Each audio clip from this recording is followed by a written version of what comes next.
কোনো একটি হোস্টেলে 200 জন ছাত্রের 30 দিনের খাদ্য ছিল। আরও জন ছাত্র যুক্ত হওয়ায় ওই খাদ্যে 25 দিন চলল। এর মান নির্ণয় করো। তাহলে এটা আমরা ঐকিক নিয়মে হিসেব করলে ঝটপট উত্তর পেয়ে যাব। তাহলে এটা আমরা উল্টো লিখি। 30 দিনে চলে 200 জনের। তাহলে অতএব একদিন চলে, তাহলে বাড়বে এটা এতজনের। দিনের সাথে জনের কেমন সম্পর্ক?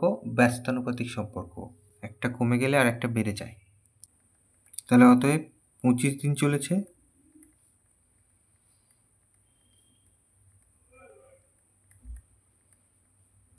তাহলে এখন আমরা ভাগ করব।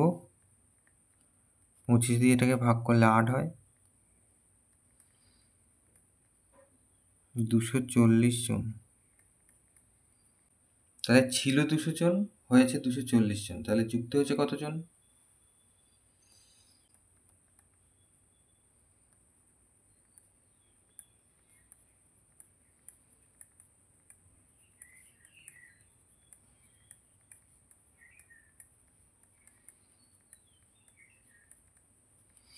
তাহলে 40 জন যুক্ত হয়েছে।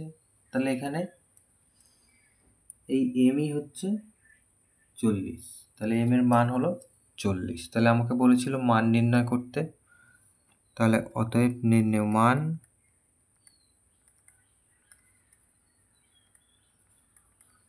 40। এটা উত্তর।